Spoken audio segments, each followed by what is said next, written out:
Today I want to talk about why the music industry needs to stop treating singles and albums as finished products.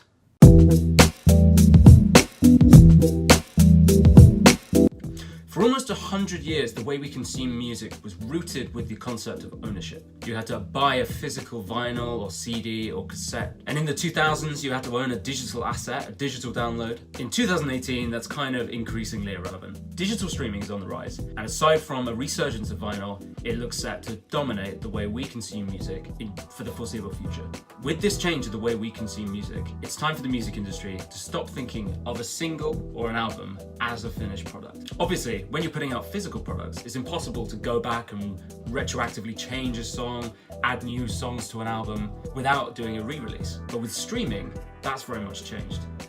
When Life with Pablo came out, I didn't really care for it. It was pretty much my least favorite Kanye album. It's just something about the production and pacing of the whole album didn't really do it for me. Unlike the other albums, I couldn't really listen to it back to back. But obviously Kanye decided that that wasn't good enough, and he went back to the drawing board, added new songs to the album, reworked, remastered. When I listened to it a few months ago, it was a completely different listening experience. Now obviously Kanye can get away with doing what the hell he wants, but why the hell shouldn't everyone be doing that? Music is one of the only pieces of media not doing this. Think of the video game industry, which has been enhancing its products post-release for the past decade with patches and downloadable content. The game that you end up playing is rarely what was released, and that's probably a good thing. Although sometimes messing with something after the fact can make it a bit worse, as we've seen with some of the Star Wars remasterings. Re-examining something once it's been out there in the world and you've had a chance to get feedback from your fans, your listeners, it should give you a fantastic insight with which you can go back to the drawing board and make a product, an album, a single, or a video game or a movie, better than it was in the first place and more enjoyable, just better, right? And then we all benefit.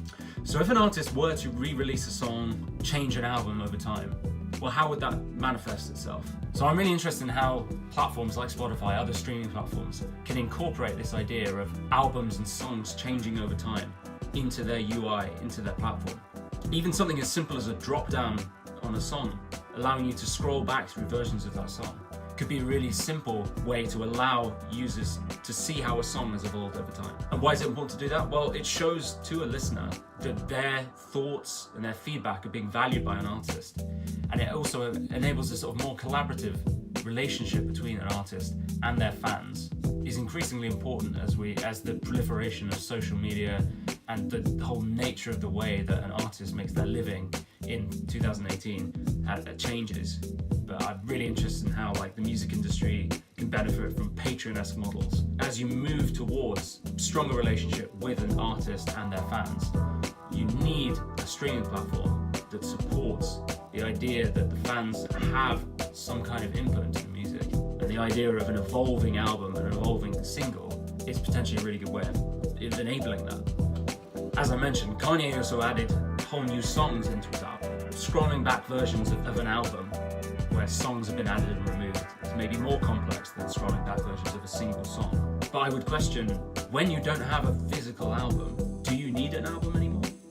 Is that a relevant packaging of content? Well, maybe you like releasing a set of songs and there's a narrative over an album. But maybe there's another way of doing this. Maybe there's another way of achieving that. As the monetization of the music industry changes, it's increasingly hard for artists to disappear for a year and then come back with a new album. Artists are finding they increasingly have to drip feed content over the year, to drip feed singles, to do other interesting mixes and collaborations, and abandon the album altogether, and you don't have this problem. You can create content all year round, make it more sustainable as a career. And again, this suits other models of monetization like Patreon much more. So those are just some of my thoughts on why taking a leaf out of Kanye's book and re-examining new music after its release could lead to some positive changes in the music industry. Now we're in the age of streaming, there's no excuse not to, and there are so many benefits to doing so that this is probably where we're going to see platforms moving in the direction of. I'd be really interested to hear your thoughts too, so why not leave them in the comments below or message me on Twitter. Thanks for watching, stay productive.